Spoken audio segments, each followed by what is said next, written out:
dia sudah unstable atau tidak, maka harus kita lakukan di bawah kondisi aseptis. Ya. Oke, apa toh teknik aseptis? Aseptic technique refers to a procedure that is performed under sterile condition. Jadi dia harus benar-benar steril. Steril itu seperti apa? Minimal dia 10 pangkat SAR-nya 10 pangkat min atau kurang. Ya. Is a set of specific practices and procedures performed under carefully controlled conditions with the goal of minimizing contamination by pathogen. Jadi teknik aseptis adalah suatu prosedur yang dilakukan di bawah kondisi yang terkontrol dengan tujuan akhir meminimalkan kontaminasi dari patogen. Kalau literatur ngomongnya patogen, kalau saya mikroorganisme dan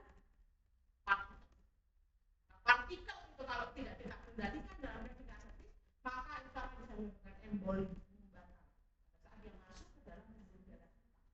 Ya, oke. Nah, kontrol itu gimana? Cara kita mengontrol kondisi untuk mendapatkan suatu kondisi aseptis itu kita menggunakan AHU. AHU itu Air Handling Unit. Air Handling Unit itu di dalamnya ada HVAC. HVAC itu Heating, Ventilating, and Air Conditioning. Itu HVAC. Jadi dia mengendalikan temperatur, heating, ventilating, kemudian aliran udara. Itu fungsinya si HVAC. Kelembapan itu juga HVAC. Yang kedua, selain HVAC, untuk mendapatkan suatu kondisi aseptis, kita membutuhkan HEPA filter.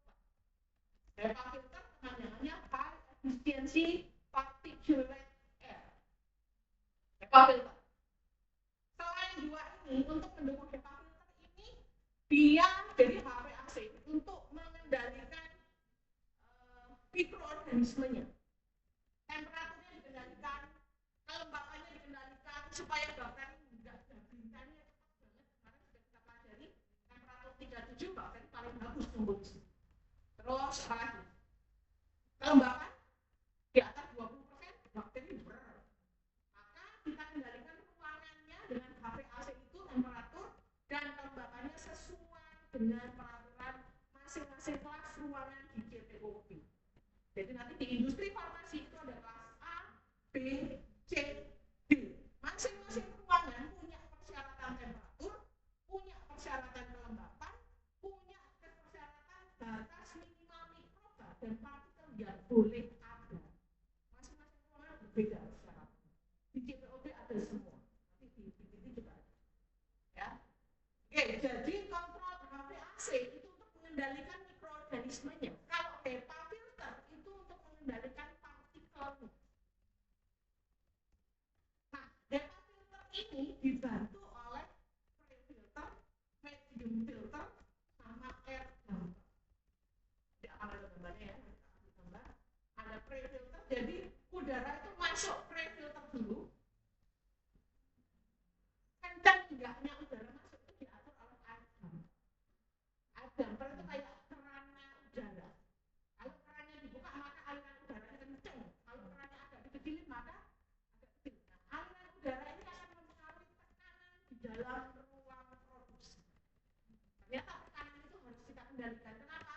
Nanti kita bahas pada saat kasih layoutnya industri. Ya, nanti ada contoh layoutnya nanti kita. Jadi tekanan dikendalikan oleh HVAC, oleh air damper. Setelah air damper masuk ada pre-filter. Pre-filter itu nyaring partikel gede-gede. Sama kalau kamu nyaring ya, kalau kamu langsung nyaringnya itu pakai membran filter. Tapi itu farmasi ya. Pakai membran filter. Nah, membran filter itu kalau kalian pakainya sekali masih apa-apa. Begitu dua kali dipakai lagi. Kenapa? Karena filternya overload. Karena dia ukurannya kecil banget, ya. 0,45 membran filter. Nah, sama. Jadi pre-filter itu hanya untuk menyaring yang gede-gede. Kemudian masuk yang lewat pre-filter akan disaring oleh medium filter sebelum dia masuk ke HEPA filter. Karena kalau nggak ada pre-filter medium filter, langsung HEPA filter itu jebol. Tak kasih gambaran HEPA filter LAS, kita tahu LAS. Di mana LAS? Di mana? Mikro kayaknya ada ya. Di farmasi ada kan pernah timbang. Ada ruangan kecil, pintu, nggak jelas itu. Ya. Itu nggak buka, malah kiri itu LAF. LAF itu di atasnya Hepatitis full. Ya. Nah itu tahun 2023 itu Hepatitis jebol. Itu ganti Hepatitis sama 10 juta. Sak minggu. Bayang oleh ruang produksi. Wow. Makanya HEPA filter itu harus didampingi oleh pre-filter dan medium filter supaya kerjanya HEPA filter enggak. Ya, jadi ada medium filter, pre-filter, air damper, HEPA filter, dan HVAC. Masing-masing punya fungsinya masing-masing, tapi targetnya ini. Untuk mendapatkan kondisi aseptik, gimana kita bisa mengendalikan jumlah mikroorganisme dan mengendalikan jumlah partikel. Force applied in clinical setting. Jadi zaman dulu. Tidak ada yang namanya proses aseptis. Awalnya itu klinikal setting apa? Rumah sakit pada saat mau operasi. Jadi rumah sakit kalau operasi, prosedur operasi itu harus dilakukan under aseptic condition. Karena jangan sampai nanti organ langsung ya. Organ langsung. Kalau sampai organ itu ada bakteri nempel, ditutup. Infeksi terjadi. Ya. Jadi jangan takut ya, itu sudah teknologinya sudah luar biasa untuk di rumah sakit. Ya. Kemudian pharmaceutical industry tujuannya apa? Sekarang dulu tidak ada, tapi ternyata pengobatan itu kan berkembang. Semakin banyak bentuk sediaan, semakin banyak bahan aktif, sehingga baru ketahuan lah kalau dulu nih bagaimana semuanya disterilisasi aktif. Pakai temperatur tinggi, ternyata dengan temperatur tinggi ada obat-obat yang rusak, nggak bisa di sterilisasi aktif, sehingga muncullah yang namanya teknik aseptis. Ya, oke. Nah awalnya begini, kita sampai umur 1225. Oh, ya. Awalnya adalah ada dua, yang pertama adalah sterilisasi aktif dan aseptis. Ini dua metode yang jauh berbeda. Kita bahas satu-satu. Sterilisasi akhir, kalian perhatikan, penutup itu apa? Tutup kemasan itu. Fire itu karet itu. Closure, kalau bahasa Indonesia closure itu penutup, kata pengantar kesimpulan enggak ya. Nah penutup wadah atau kemasan dan bahan itu tidak dilakukan sterilisasi. Di awal hanya dicuci, bahannya langsung diformulasi. Perhatikan itu. Setelah diformulasi difiltrasi, tolong ya, itu hanya berlaku untuk alat. Kamu bikin suspensi filtrasi ya. Nah, nanti nyantol kabel ini. Ya. Jadi kalau ini difiltrasi itu khusus untuk yang lautan. Emulsi juga nggak bisa difiltrasi. Ya. Oke, kalau sterilisasi akhir dia cuma dicuci bersih, bahan langsung cempang deh, bahan difiltrasi dulu, dimasukkan ke dalam kemasan, ditutup, baru proses. Kalau yang aseptis kebalikan, proses sterilisasinya di atas, penutup, ya, penutup sama kemasannya dicuci dan disterilkan. Karena kalian belajar di praktikum, alat yang seperti apa yang dimasukkan sterilisasi otoklah, mana yang dimasukkan sterilisasi oven. Tidak semua alat bisa ke oven, tidak semua alat bisa ke oven. Kamu nyetelin pipet tetes, ya, dibungkus oven atau otoklah? Oven atau otoklah? Nyunyut kan? Otoklah.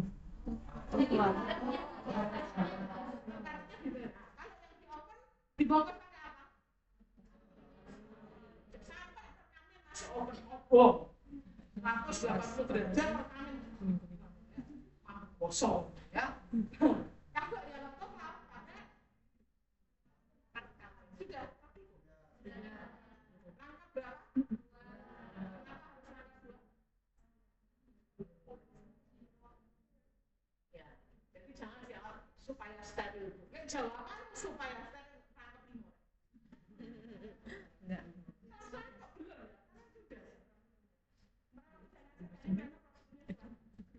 Rangkap 2-nya itu duduk rekamin langsung ditepuk bareng ya. Jadi rangkapnya itu kayak kamu bungkus kado meneh. Sama persis. Ya. Jadi fungsinya roda 2 adalah kelasnya berbeda. Nah, proses sterilisasi biasanya kita lakukan di kelas C, tempat pembuatan kita lakukan di kelas B. Ya, untuk yang non aseptis itu di B. Kalau untuk teknik aseptis pembuatannya harus di ruang kelas A. Perpindahan bahan itu enggak kamu bawa, enggak boleh saja dibawa. Mari kalau habis sterilkan masukkan bak. Misalnya kamu langsung pembuatan ya. Itu enggak boleh baknya itu bawa itu gini masuk ke ruang di belakang. Sudah saya ceritanya itu ceritanya farmasi itu desainnya seperti apa? Kenapa pintunya kanan kiri 2? Belum jawab kan? Farmasi itu awalnya adalah desainnya Denova yang menyusun bulan ya. Nah, kenapa itu nggak bisa? Pintu depan ini nggak kocok itu harusnya tembok, harusnya pintunya itu 2. Satunya sekarang dibuat alat bahan. Yang sebelah kiri itu kan sebenarnya bahannya bungkus kabel. Yang sebelah kanan itu kalau usah jadi ruangan mendadak Pak Yusuf. Itu harusnya letter U gini. Itu untuk ganti pakaian. Dulu kakak kelas waktu ruang Pak Yusuf masih belum begitu ya. Itu letter U gini. Jadi cewek masuk kanan, cowok masuk kiri atau kebalikan. Pokoknya gender beda. Satu cowok, satu. Nah, masuk itu harus ada rak sepatu. Sepatunya ditaruh situ. Terus kamu ganti sandal atau yang tutup itu ya. Kalau masuk ruang C harusnya nggak usah pakai tutup. Jadi semua yang kontak dengan pintu keluar itu adalah ruang kelas B. Ya, itu masih B. Habis itu kamu belok. Kenapa belok? Supaya aliran udaranya itu juga diisi. Karena aliran udara membawa bakteri, aliran udara membawa partikel. Makanya belok. Terus masuk kan? Kalau kamu buka pintu kocok terus noleh kanan kiri. Itu kan ada ruang masuk ruangannya Pak Yudi sama ruang masuk udara. Itu tembus. Ya, masuklah sepanjang selasar itu ruangan ibu itu ruangan steril, ruangan skripsi, ruang dosen, ruang diskusi, ruang disolusi, sama ruang cetak tablet itu semua ruang kelas C. Jadi kalau produksi tablet, sediaan oral yang tidak steril itu di situ. Ruang kelas C dan industri itu desainnya kayak gitu, semuanya kaca. Jadi selasar itu bisa nonton ini orang ini lagi ngapain kelihatan. Memang desain yang salah di situ adalah connecting door nggak boleh ada. Kalau kalian di ruang diskusi ada pintu nggak jelas yang bisa tembus ke ruang cetak tablet. Tahu ruang cetak tablet di pojokan itu ada pintu yang tidak berfungsi. Itu nggak boleh ada. Tembok. Terus ruang disolusi itu ada pintu yang dipakai juga nggak jelas yang tembus ke ruang dosen. Dibuka langsung ketemu Pak Fidija. Itu tidak boleh ada. Harusnya tembok. Ya, jadi kalau di industri farmasi antar ruangan di kelas C itu tidak boleh langsung connecting. Kalau orangnya mau pindah ruangan harus keluar lewat selasa. Ya, udah masuk. Habis itu disekat dulu kan itu nggak jelas juga kan. Ngapain 2 itu ruang gantinya juga. Dari ruang kelas C menuju ke ruang kelas B. Kalian harus pakai baju astronot yang kemarin kamu lakukan. Pakai sarung, terus handphone steril, ya, terus pakai masker, pakai Google. Masuk ke ruang itu gantinya juga. Satu cewek, satu. Begitu masuk ketemu belah, benar kan? Ya. Kan belum ruangan itu. Masih ada satu ruangan yang sekatnya nggak ada. Itu harusnya adalah air shower. Air shower itu kayak ada kotak, terus kamu masuk ke dalamnya. Terus itu masuk ke ruang kelas B. Kamu belok kanan ada LAF di ruang kelas A. Yang salah apa itu? Emergency exit. Di belakang itu kan ada pintu keluar. Zaman tahun 2019. Boy ini kemarin pakai dong. Apa yang sebenarnya? Wah. Dulu saya masih perojokan dosen 2000 2009 kalau ya 2009 belum berangkat S2 ya.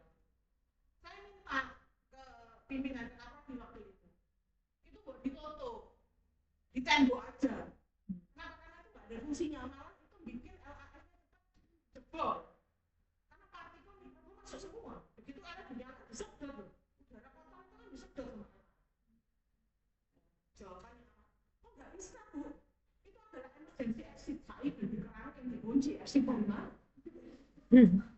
Kalau ada apa ya gempa, bahkan bisa langsung tuh nggak bisa pecah-pecahnya ya nggak bisa.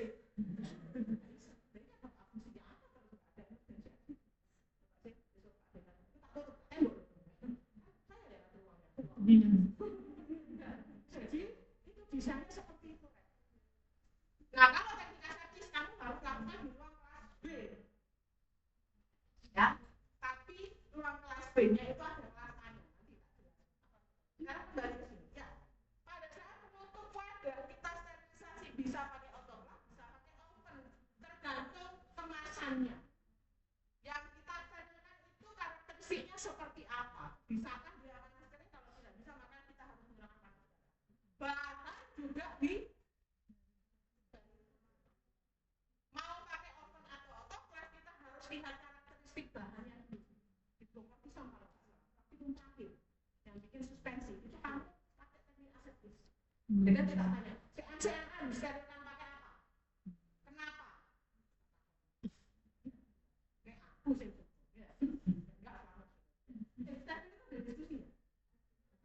Sebelum praktikum atau seminggu sebelum?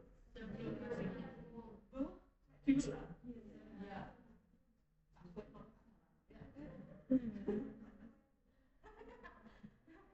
Sterilisasi dulu. Sama. Tidak semua bahan itu di oven, tidak semua bahan di autoclave. Tergantung dari karakteristik bahannya. Oh, kalau sebuah harus di oven, oh kan benar tuh. Ada sebuah yang nggak bisa di oven. Ada sebuah yang nggak bisa di autoclave. Nanti harus di preformulasi dulu. Kalian harus tahu karakteristik. Nah, setelah itu baru kita panen dia, baru diformulasi, dicampur, dilarutkan dan teman-temannya. Kemudian proses filtrasi ini untuk sediaan tahu, suspensi, musim. Nah, setelah itu proses filling. Udah, setelah itu ada steril? Nggak ada. Tapi sekarang proses sterilisasi yang sudah dilakukan di awal.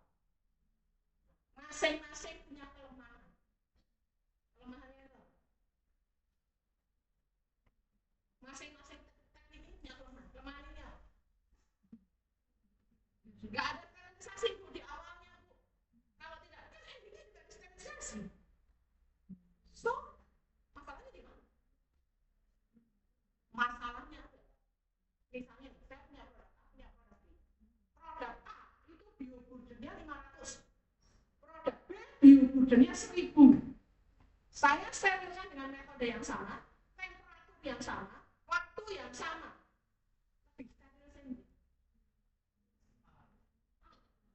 Karena bioburdennya dia hanya 500. Jumlah mikroba awalnya cuma 500 yang ini 1000. Nah, dia doublingnya itu kan eksponensial. Banyak yang ini cepat.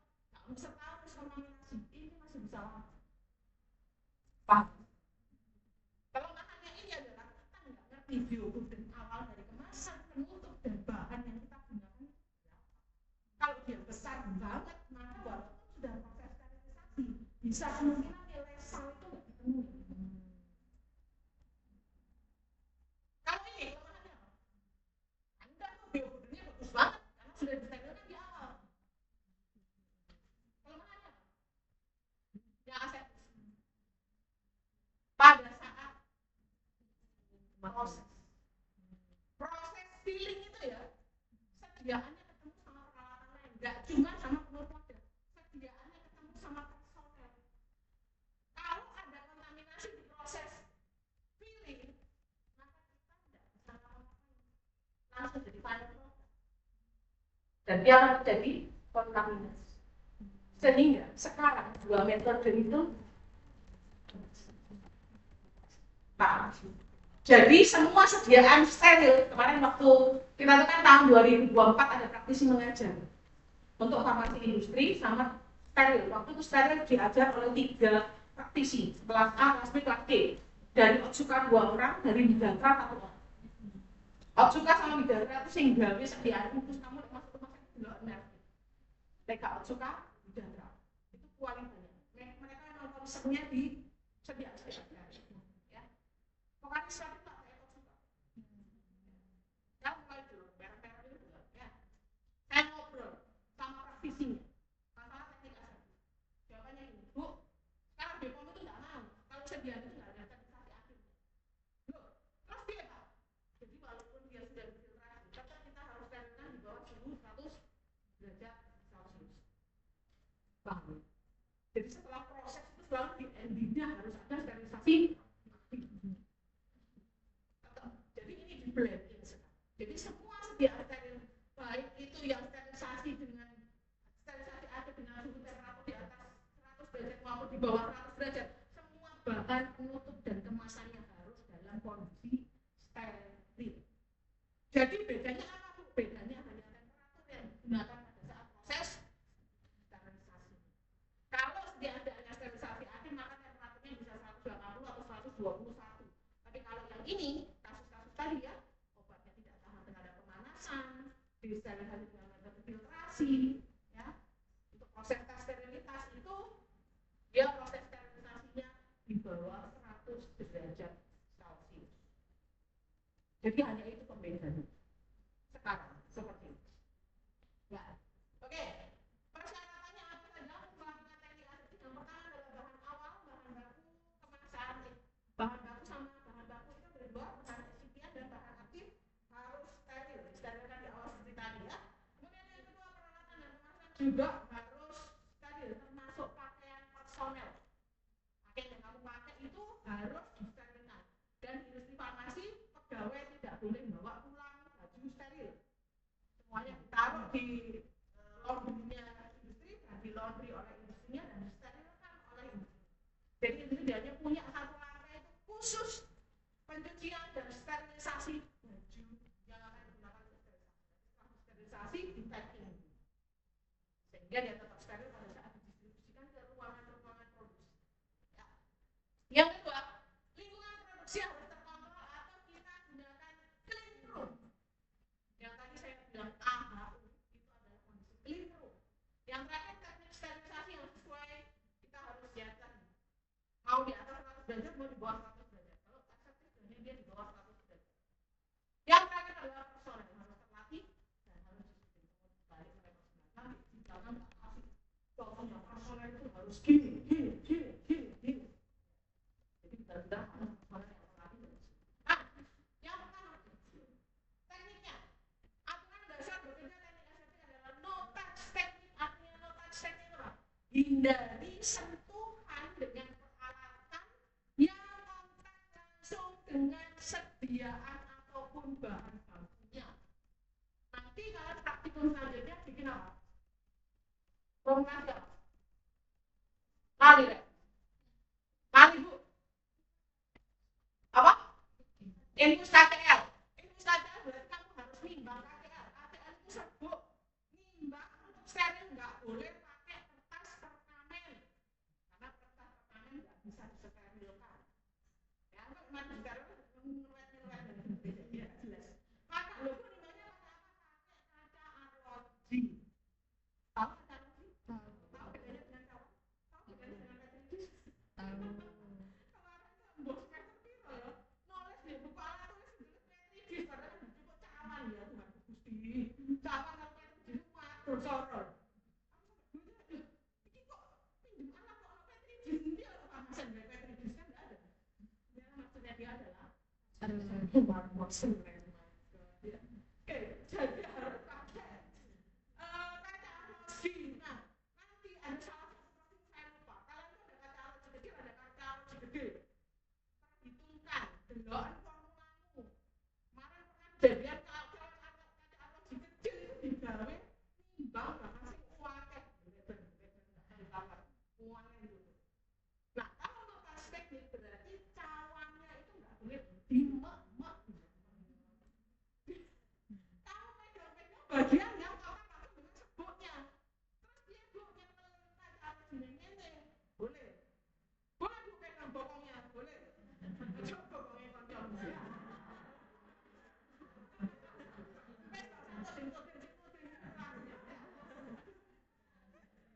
boleh. Kan nggak akan masuk di bagian bawahnya. Terus taruhkan ke timbangan. Lutut. Ya. Terus dikasih serbuk kan. Terus siapa caranya juga tempat timbangan sing bisa serbuk. Kan nggak mungkin pakai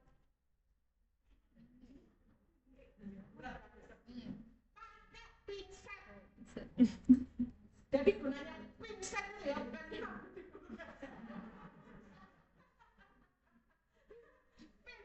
gunanya untuk megang kaca atau di otomatis pada saat kamu buka si pinset itu dari bungkusnya jangan dipegang bagian cucuke pegangan atasnya angkatnya kamu pegang nah itu ambil ambil pakai pinset biasanya tak pengalaman pinset sih cuma masih pecahin mana pinset goblok step terus naik imbang ojo pinset dia lele dalam kondisi tertutup bawa taruh bak bawa ke tempat penimbangan disobek dikasih desinfektan atau antiseptik ya pakai isopropanol asal yang ada di dalam isopropanol disemprot terus bungkusnya disobek ditaruh ke timbangan kan bungkus ya nyampe bungkus hati-hati ada disuai kan oh ini bungkus snack enggak pinset sudah ready jadi ngambil dari dalam bungkusnya sudah pakai pinset right taruh timbangan itu diikat ambil pinset masukkan ke baku terus bekas bungkus yang suai-suai itu mau berjalan no barang kotor sama barang bersih jangan di ini setel jadi bekas ya langsung dibuang atau kamu bawa dua bak boleh satunya bak kotor satunya bak bersih kalau dia masih dalam kemasan boleh bu dicampur sama masih dibungkus dicampur sama bekas bungkus yang disobek boleh nggak masalah karena alatnya masih terlindungi tapi kalau sudah kamu keluarkan dari bungkusnya sudah dikumpul mau ambil bekas bungkus ini penyakit kalian biasa barang kotor ambil ngomel wah dulu ayo kurang ya contoh ya dipuji jadi taruh bak baru aku bawa baknya setelah itu misalnya prosedurnya larutan cairan dalam aqua pro injection menggunakan beker gelas ya apa caranya pindah serbuk yang ada di kaca algi ke dalam beker ya disuntik bu iya kan disetel nah ini kelakuan kalian ada kata apa sampai apa dicepet pinset betul diangkat terus disender nonton cucu itu nggak boleh tahu disender ini beker ini ada alat itu ditempel plak terus sebutnya pakai batang kayu dimasuk nggak boleh kenapa kalau plak artinya kamu naruh bokongnya kaca armoji yang sudah nempel di meja itu ke atas dan pada saat kamu nuang kan itu kelewatan permukaannya dari bekas atasnya jangan ditempelin terus gimana bu ya enggak kemudian neng dulu gelas itu bu terus gimana caranya biar dua orang yang satu jepit naruh atas di tangan jangan kena permukaannya dari bekas yang situ dorong serbuknya masuk ke ini salah satu cara no touch teknik ngambil pengaduk disobek delok set itu bagian pojok yang mana ujung batang pengaduk yang langsung kontak dengan sediaan jangan bu emak-emak tapi ya saya pakai istilah yang aneh supaya kalian ingat di mama aja gurih ya jadi kamu ambil pegang langsung yang bagian ujung satunya yang nggak kontak dengan sediaan udah lakukan dengan aqua atau aqua steril belum kurang deh buat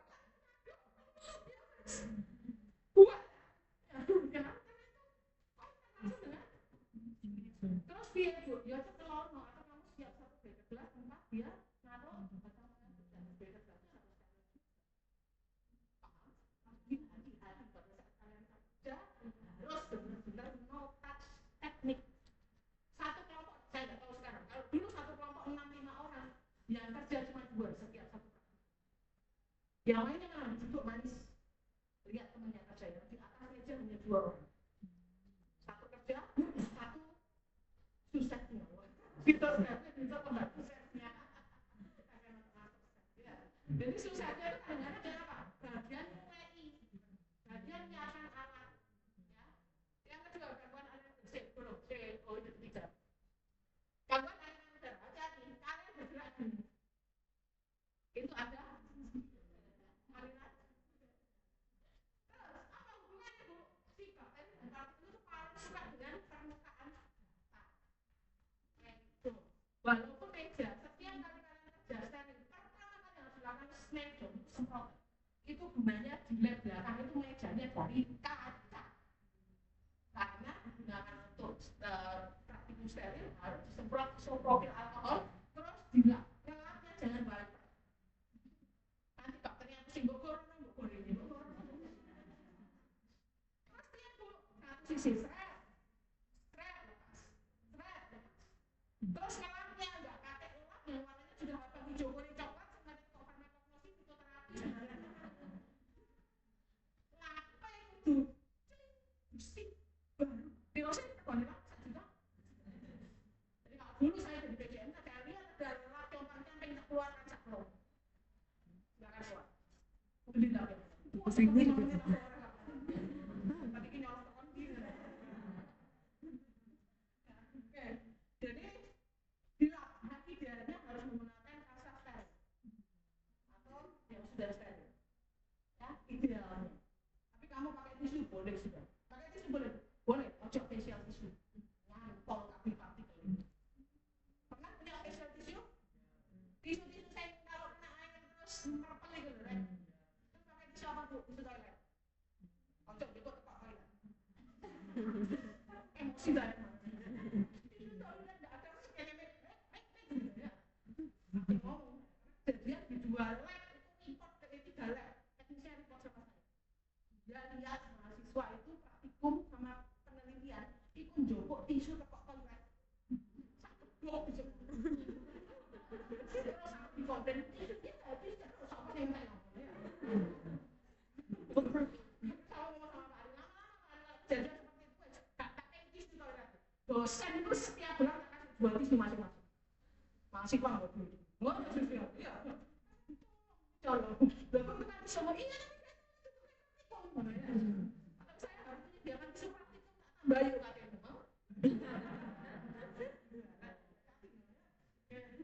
jadi tentang teknik gangguan aliran udara pada saat kita begini bakteri dan partikel yang sudah rebahan di meja itu membawa dia akan naik dengan aliran udara terus muternya turbulen nyemplung nih sediaan di slow motion tapi cepat ayo apa cara kan tadi kan produksi saya udah lama-lama karena semakin lama personal itu di dalam ruangan semakin angetlah ruangan itu semakin lembablah ruangan itu tetapi aliran udara juga harus diperhatikan jadi kok putri solo semua kayak bulan ini aliran udara ada di sana yang kita lihat aliran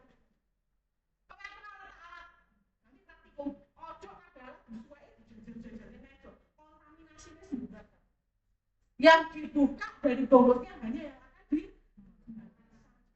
terus ya ada ini harapannya susah asisten itu dicoba di dalam maka berada akan menyebabkan taruh di mana jangkauan tangan yang sedang kerja jadi kakinya nggak perlu bergerak karena tinggal set ya ini pengaturan serta hindari intervensi asli yang boleh. Jadi kalau sudah kerja selesaikan sampai tuntas tas sampai ditutup baru kamu boleh meninggalkan. Kalau saya di industri farmasi tiba-tiba namanya panggilan alam itu kan nggak bisa diprediksi pas kerja steril di industri ini. Musa boleh saya dulu. Nggak apa-apa keluar boleh daripada keluar.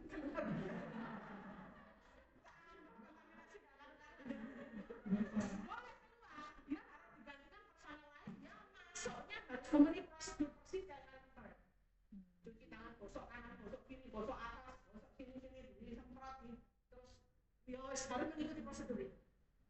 Dia masuk lagi boleh tapi ganti semuanya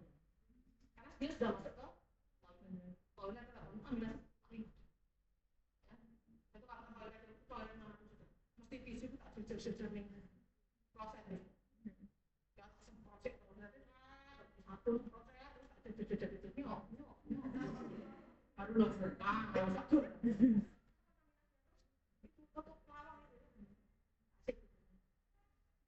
jadi buka pintu itu asik nggak pakai tangan karena handle itu bu disterilkan tahu kan bukan disterilkan ya benar disterilkan jadi kapan dia digunakan pada saat habis produk steril maka yang bisa dengan filtrasi yang disterilisasi dengan suhu di bawah 100 derajat Celcius dan teknik aseptis ini digunakan pada saat kita melakukan uji sterilitas praktikum terakhir akan melakukan uji sterilitas ya posnya 2 kali uji sterilitas keluar jadi kalian harus tahu prosedurnya seperti apa oke ini adalah aturan dasar ruang bersih itu apa nih 1 menit.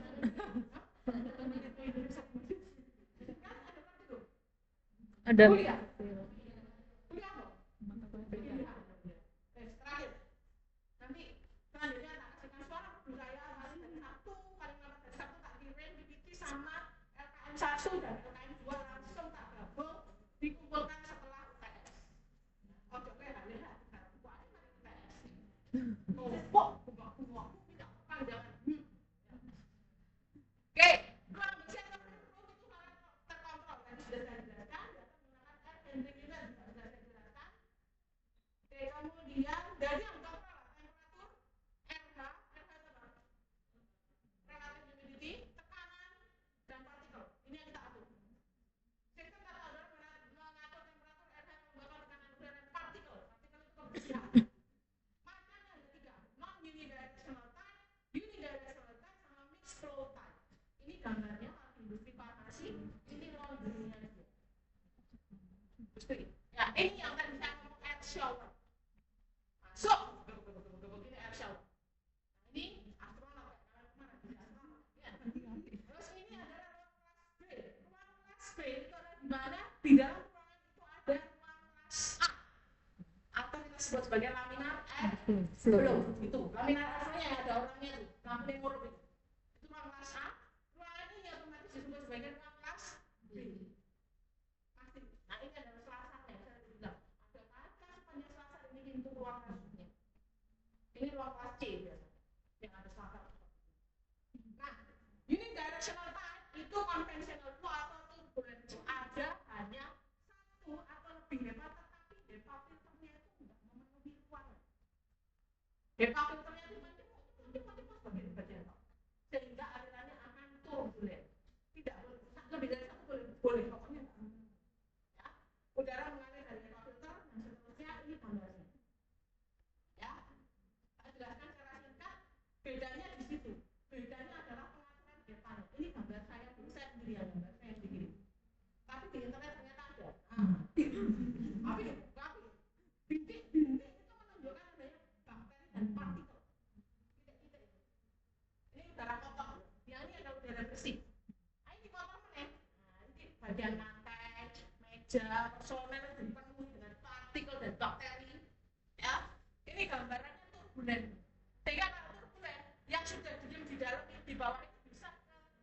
tarik masuk ini dari orang kena aliran udara maka dia mengkontaminasi meja kalau dia ada sediaan ini adalah non unidirectional type kalau yang unidirectional type itu kebalikannya full semua ruangan ini atasnya HEPA filter semua sehingga aliran udaranya satu arah dari atas ke bawah ada 2 yang horizontal ada yang vertikal bedanya seperti ini gambarnya kalau horizontal berarti HEPA filternya di dinding alirnya gini kalau yang vertikal berarti HEPA filternya di langit-langit HEPA filter ini sering digunakan di industri mikro elektronik mikro gitu ya yang kecil-kecil kalau elektronik handphonemu bawa buka itu kan ono plat hijau nih kalau nggak ada jenenge sing disolder itu teknik nah itu kalau untuk yang mikro kecil itu kalau ada partikel itu mengganggu aliran listrik yang ada di situ industri farmasi pakai yang mana tuh pakai yang ini gambarnya full ya HEPA filter kalau yang tadi kan nggak full cuma 3 tok HEPA filter kalau yang ini full dinding ini dari langit semuanya sehingga alirannya ke bawah semua nggak ada yang Sorong obatnya 1 juta.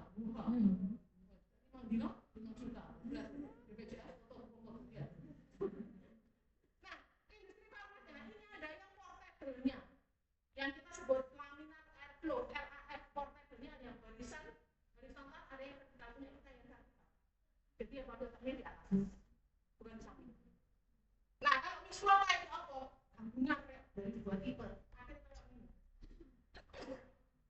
Yang ruangan kelas B itu masuk non-uni directional type-nya. LAF-nya masuk yang unidirectional. Ya. Oke, jadi seperti ini gambarannya. Oke, saya akhiri di sini. Nanti saya slide ini masih slide 16 dari 56 slide ya. Jadi nanti saya kasih suara waktu saya untuk kalian dengarkan pada saat kalian sudah.